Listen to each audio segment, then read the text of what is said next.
With over 400 celebrity interviews and tons of pop culture nerdiness, Too Opinionated is a safe haven for your inner geek. Find us at meistercon.com or on YouTube under MeisterCon Pod. And please subscribe. It would really help us out. Thanks, everybody. Hi, everybody. Welcome to a special edition of Too Opinionated, where I'm beside myself. I'm so excited. I'm joined today by actress Sherilyn Fenn. Thank you so much, Sherilyn, for coming on the show. Thank you so much for inviting me. Of course. How could I not? Such a big fan. This is a highlight of the week, maybe the month for me. It's awesome. Oh, thank you. So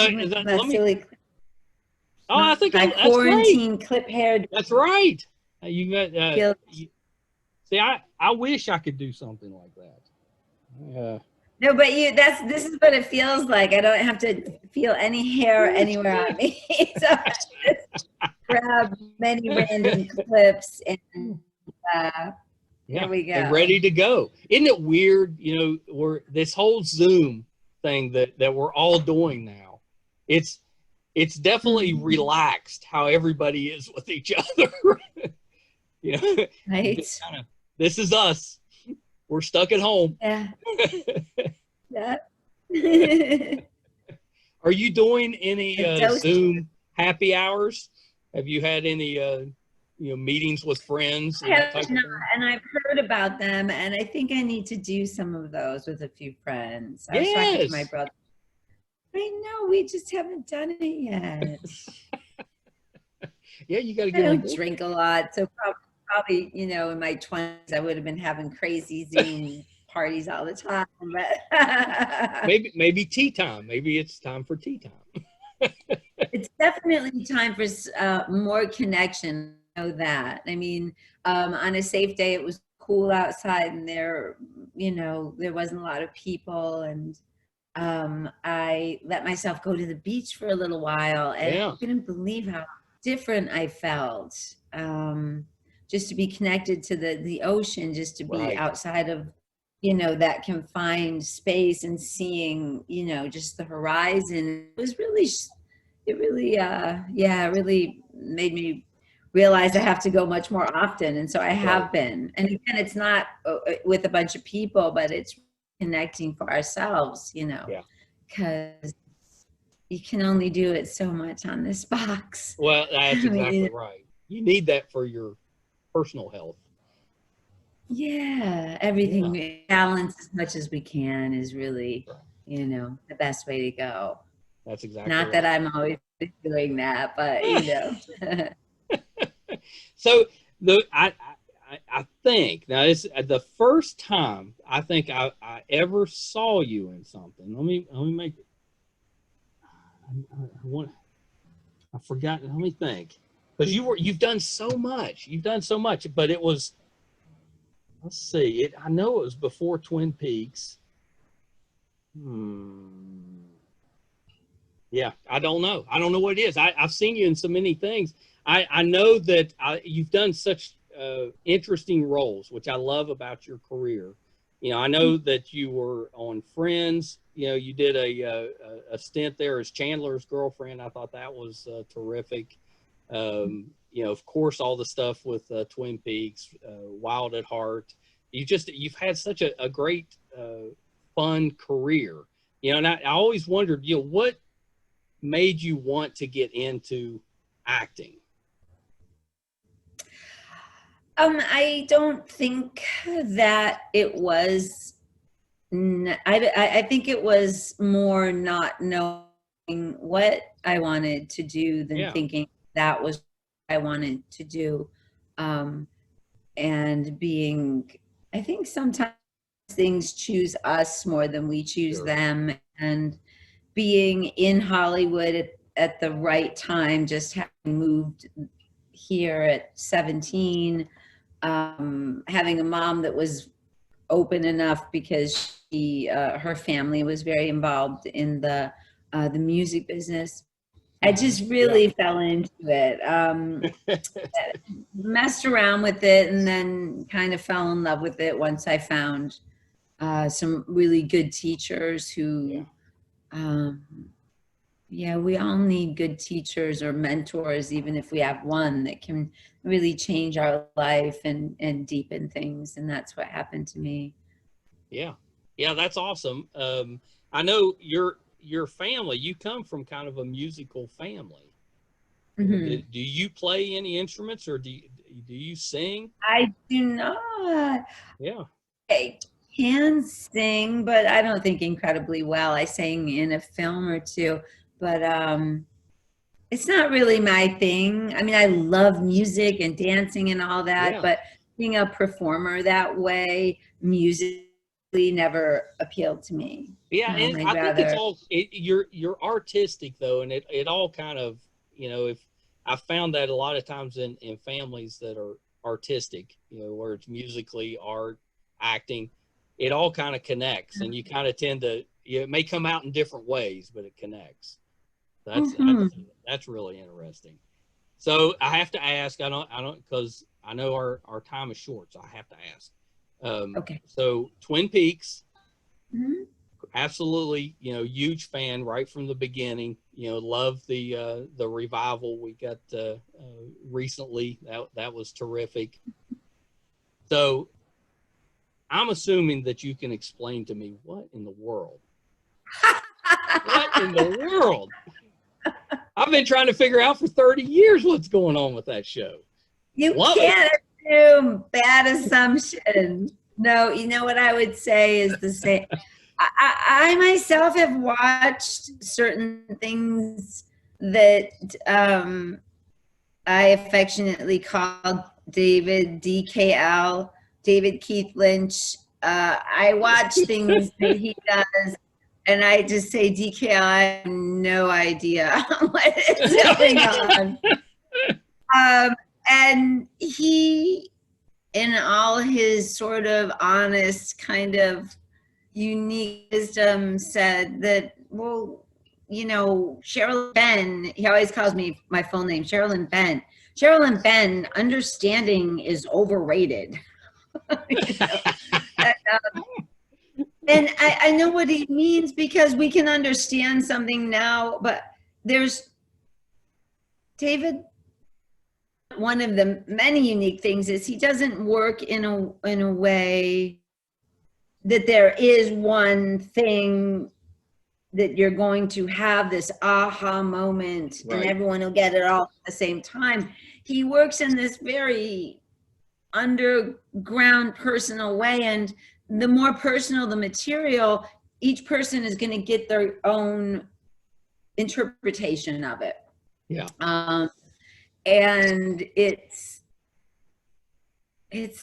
hard to stick into a little box and just say it's this or it's that, or, because if someone says, well, is that what it means? He'll say, well, is that what you think it means?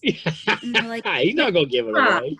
He says, then that's what it means. Oh my gosh. Because it's an ego that it has to only mean he believes in a world that's big enough with unique enough people and so many different variations that why would he say it has to mean this? If you got that, he'd be like, that's cool. I never thought of that. You know what I mean?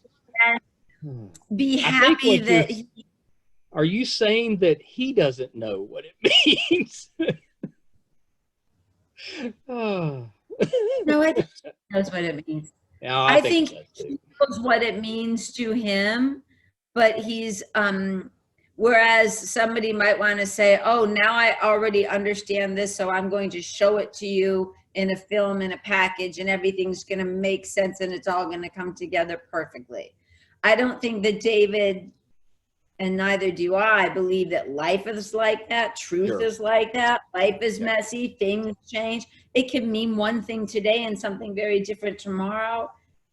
He sees beauty in things that people don't see it in, and consequently, I think his world is bigger than mine, probably, because mine can be with all my little ideas, but he's like, wow, I never thought of that, and that's not a problem, Yeah, that's right. That's right.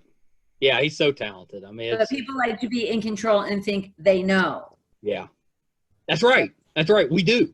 But we love the journey. It's been amazing. And if he came out with more, we would be watching that too. And I've got, we're friends with a few different people that were lucky enough to be on Twin Peaks, and I've bugged them too. They same thing. They're like, well, what's it mean to you? And I thought this was really neat because I love this movie at the time, but you got to work with his daughter on Boxing Helena, right? Yes. I get that right. And such a weird, strange, wonderful movie, I thought. And I love Julian Sands. But yeah, I wanted to ask you about that a little bit. What was that like working with with the younger Lynch? Well, it was completely different. Jennifer has since grown to be one of my closest, if not my closest girlfriend. Oh, wow. I'm very close with her and her husband. She's remarkable. Yeah. David would say about her himself all the time, she did a good job of raising me, he says. Yeah, she's so talented. Amazing. Jennifer's brilliant. She's gone on to do all the top shows, and you'll hear a lot more coming from her. In terms of working with, it's like a man, a woman. Okay, so then there in and of itself, it's hugely different, isn't it? Sure. Yeah, of course.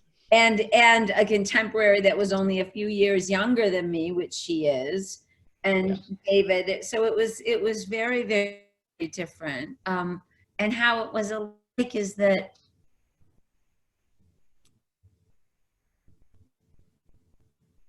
they don't make generic kind of, they make things that get under your skin a bit, that make you think. That's that, right. In the same level that if you ever read a real Grimm's fairy tale, crazy shit happens in that. Yeah, for sure. Disney took it all out and homogenized it. But the point was that things happened to stop you from sort of maybe being an automatic pilot, and then you can feel a little more. Yeah. And certainly Jennifer has some of that. Like her father, she isn't afraid to, and things that the world might, she isn't afraid to look at those things and things that the world might think are ugly, she doesn't think that they are. Yeah. I love, she said once, just in the context of a person that wasn't well and was hurting people, she said, monsters aren't born, they're created. Yeah. And that's like that. Kind of, so there's so much empathy and so much love. She's also a mother, a sister. Yeah. So she'll have, it's David plus all this feminine stuff. That's awesome. It, Yeah, that's really cool. Yeah, I've always been a big fan of hers. I think she's so talented. How do you choose a role? Because I'm sure you're offered a ton of stuff. What and you've chosen some different roles, and just how do you go about that? How does a role speak to you? Well, I'll be honest. I mean, in most careers, maybe not all careers, but in most careers, there are some times when you are doing something to pay the rent. Yeah, simple, of course. When you aren't, I will read it and I get a little bit nervous and afraid. Yeah. I feel myself triggering and I'm not sure why. And I get mad. Like when I read Boxing Helena, I started getting really upset and angry. I was angry. I threw it across the room. I was like, what's your problem, girl? Like, wow.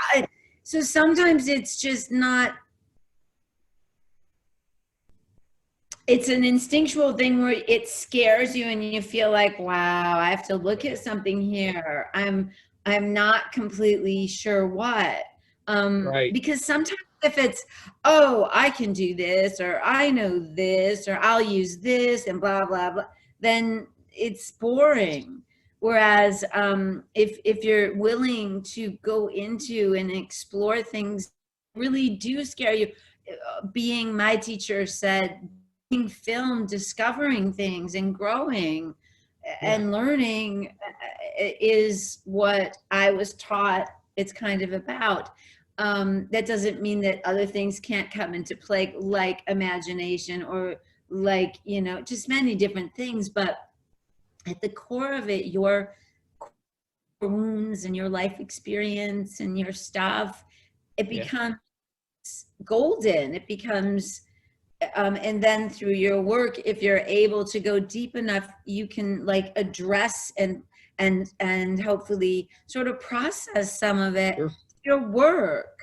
Now, if I do that, then, and people come up to me and they're touched and moved somehow, and I think people, yeah, you can be attractive and that can last for about that long. Right. And what really is attractive is, you know, that human struggle that we're all in, and that desire to make it work, and that shit, I messed the whole thing up and I'm still gonna get up and do it, and you know, having the courage to be filmed doing that, it becomes this really oddly, it can be a personal relationship with a stranger. Right. Sometimes people have known or have called me out on things that I was working on, and it astounded me that they knew. I was like, wow, you know, that's really cool. But it's a gift back. That's what you do, right? Yeah. You touch one person, what a gift. If one person, I love that. It's about the connections. That's really great. That's a great answer. So we're lucky enough on the podcast, Two Opinionated podcast, to be helping with and producers on a scripted drama from Jennifer Nash, our good friend, called The Last Saturday Night. And you're playing the lead role in it, and you know that was kind of where I was going, was, you know, what attracted you to The Last Saturday Night and to that character? Well, besides the Last Saturday Night is about a woman, a writer, a screenwriter, and a mother, and many things. That's right. Who in the process of going crazy like the rest of us says, oh, you know, fudge it, I'm going to write a script about everything that's going on to me and my fam, people who can't get in, and just all of it. So the script comes to me and I adore it. Yeah, so good. I mean, I adore it. I find it healing in a strange way, because so many people are alone. Right. Or so many people are going through these things that all these people are going through. And it's even sometimes, and it isn't, but it is funny sometimes. If somebody's going to decide to dress up to be a cat for a couple hours, and this would get, you know, 30, 40-year-old women, because damn it, I'm going crazy, you know. Kind of, it's so beautiful because all of it happened within the midst of this. We're living, we think we're in control, we think we know what's going on, we think we can trust the people in control. We're already questioning that, but everything gets pulled out. Yeah. And what happens in a weird way is, even no matter how old you are, you kind of feel like a child. Like, well, who's telling me? What am I mean, it's intense. Yeah. So she is, Jennifer Nash has managed to bring together so many different stories. It's such a big piece. It's like pandemic, but it's huge. It's big. As we know, the people that it's touching everywhere in the world, the trickle down effect, I mean, all of it. It's just, and there's something about reading it that curled up in my bed, I was like, yeah, or like, oh my God, it just felt like timely, really timely. Yeah. I mean, art has always told the stories of society, hasn't it? Sometimes ahead of time, course. sometimes during. It's reflecting what's going on, you know? Yeah. It's the last Saturday night. It's such a good. Yeah, I like to think the stories are heartwarming. You know, they're true stories. You know, it's actual people. You know, and it's just such a fun script. You know, and we were just thrilled to even be a small part of it. And you know, our listeners, our viewers can go and listen right now. You know, it's the last Saturday night. It's on Too Opinionated. Go and check that out. Wait until you finish this interview, but then go check it out. It's worth it. It's definitely something that I think right now we all need. You know, it's great. Oh, thank you so much. Absolutely. Yeah. Jennifer Nash is amazing. Wonderful. Yeah, did you get to read through most of the story? You know, I know I talked to some of the actors and they'd only read their part. Have you read through most of the story? Yes, I have. Okay, because I'm in there. It's not a big part, but I'm in there. I'm, you know, the part in the hospital with Gerald, that's me. Oh, so I won't say anything. Yeah, wonderful. I know that, and that story that came from me. I sent that to Jennifer because that's a true story that happened, and you know, I was you know, fortunate enough that she wrote it and just did a terrific job with it. But my goodness, that is literally one of my absolute favorite stories. Yeah, it's I won't give it away, but it's a hopefully I do it justice, because you know, there's some absolutely fabulous, including yourself, actors on this podcast. I'm not one of them, so hopefully it's good. Because the story is amazing. It's amazing. It's gonna be wonderful. Thank you for sharing it. Yeah. No, I was happy to, and Jennifer's such a talented writer. I don't know how she puts all that and brings it all together, but she does it. So it's and I love that she didn't. I just said to her today, so now you realize that you can write comedy.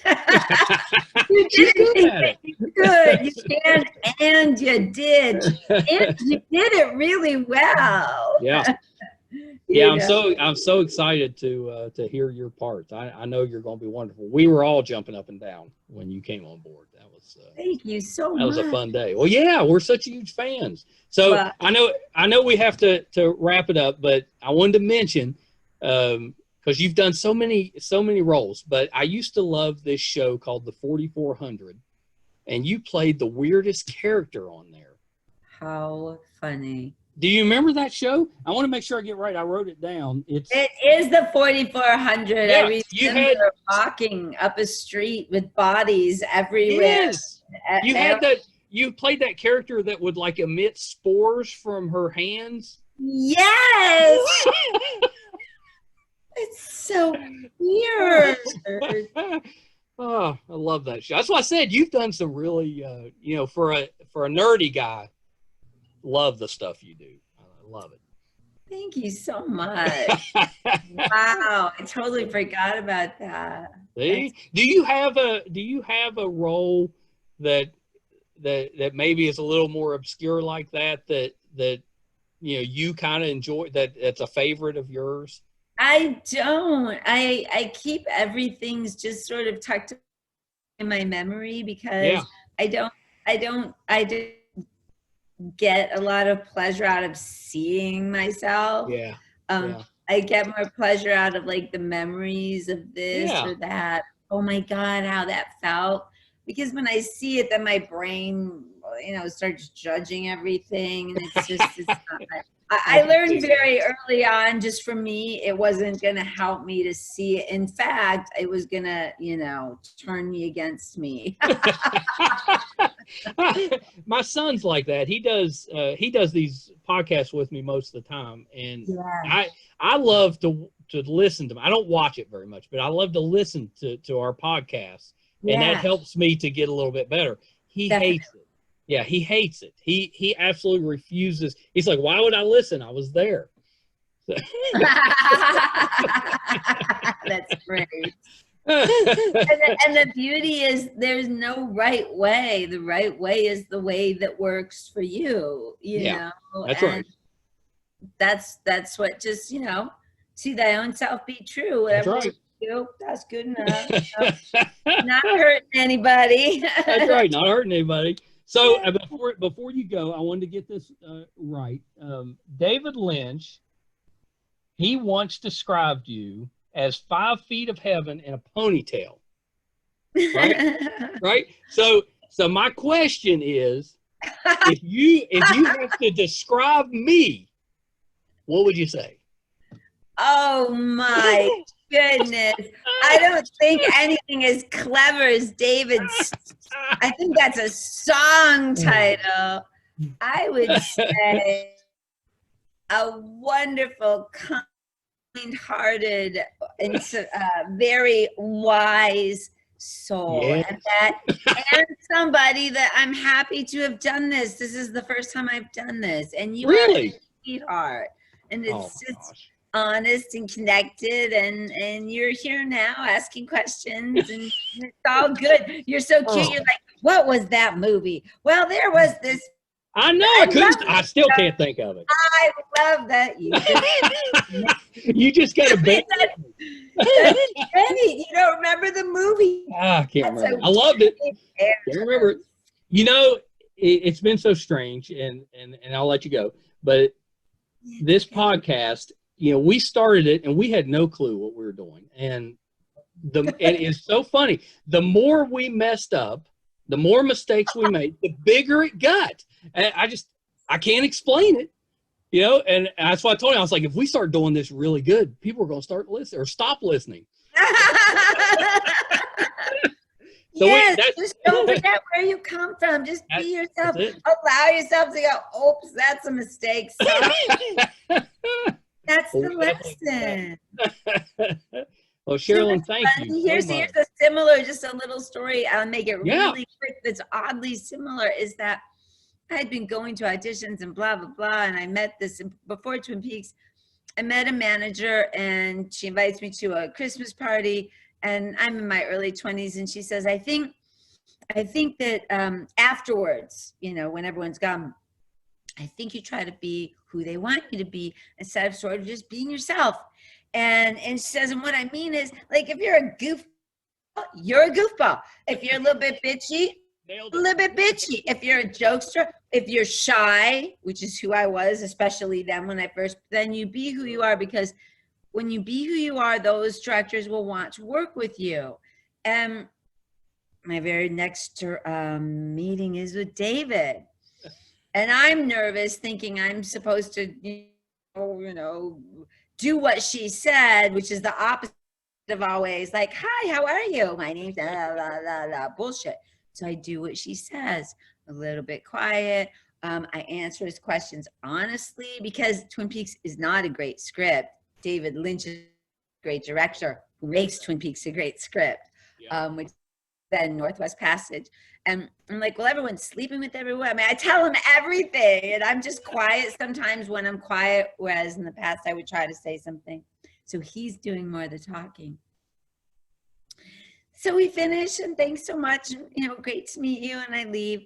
And the casting person calls my agent and said, well, she should have been more positive, and, she was a little quiet, and, whatever. So well, that didn't go how it was supposed to. So long story short, a week later, they call and say, David is writing her a role.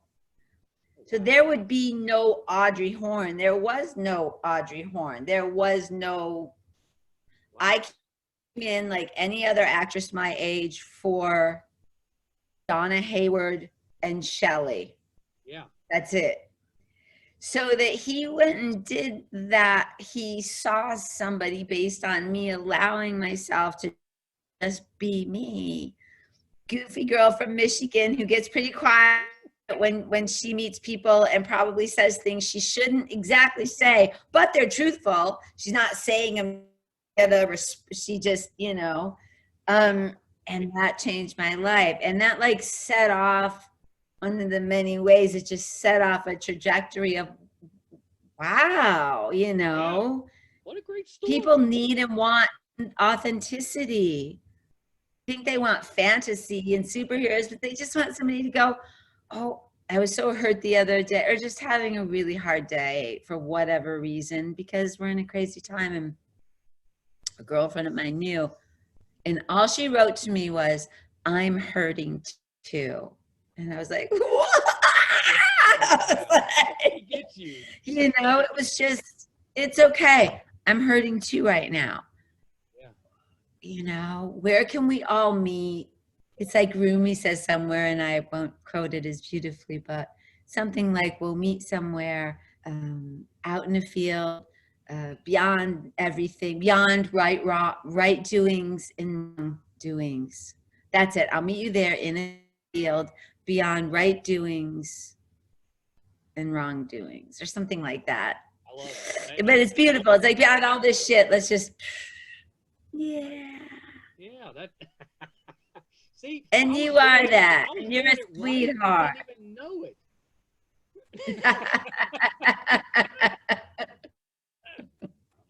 Thank you so much. This has been terrific. Thank you so much. Oh, no. And I'm sorry it got confused. I have a brother who had heart surgery Friday, and my whole life like blew up into pieces. So then we skipped our work a little and went a little later, and then I was like, oh my gosh, I'm not gonna make it. And then she called, and then like, oh my gosh, I'll make it, we're done. Yeah, so I apologize that there was a lot. That's no problem. Yeah, no. Okay.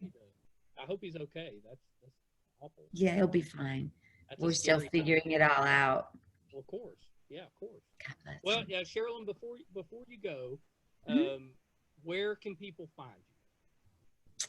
Well, it's very cool. Let's see. I have a website, www, just my name, Sherilyn Fenn, xo.com. Yeah. And lately I've been going to an app called Jemmy and meeting with people and doing like acting things and coffee talk and just talking about all kinds of things, from Awesome. script writing, this, that, the other. And they also have some pictures there and stuff. And that's at Jemmy, JEMI app / my name Sherilyn. Oh, very good. Very good. Is there anything that we can be on the lookout for that you have coming out outside of the last Saturday night, which everybody should check out as soon as they finish this episode? Not outside of the last Saturday night. So say a little prayer that the right things come in. It's coming. It's been hard and scary. We have our whole business shut down. Absolutely. All these months, and that's part of the reason why you need to, which is always lovely to do, but be out there and having your pictures and trying to support one's self in this crazy world. Right. Well, prepare yourself, because now that you've been on Too Opinionated, phone's gonna be ringing off the hook. So get ready. Oh, babe, your words to God, too. That sounds wonderful. All right, yourself, and thank you so much. You're welcome. Thank you. This has been an absolute pleasure. I've enjoyed it so much. We'll talk to you again soon. Okay. Bye. Bye. Well, that was a bucket list item for me. Sherilyn Fenn, absolutely wonderful. That was terrific. I was probably a little bit nervous because I'm such a huge fan of her work, and I can't believe I got stuck and I couldn't remember the show. I wanted to remember. She's done so much, and I tried to look over to my notes, and I wrote down so many, I couldn't grab it out of there, but she was very gracious and patient with me. So that was wonderful. Please check out The Last Saturday Night. It's so good. Jennifer Nash, you know, we talk about her a lot on this show. You know, I think she is absolutely one of the most talented people that I've ever met. And she has written just a terrific script, and it's fun, and the cast is amazing. So please check that out. Last Saturday night, you can find it on Too Opinionated. You can find it on our website, meistercon.com. You can also check us out there or on Facebook under MeisterCon. And we're in the process of building a studio, so we're always looking for a little help there. If you feel that you want to donate, we'd appreciate it. You can go to patreon.com/MeisterCon, find some bonus content there, and we appreciate the help. Thank everyone for listening. Always enjoy it. Thanks for putting up with our particular brand of nonsense, and we'll talk to you again real soon.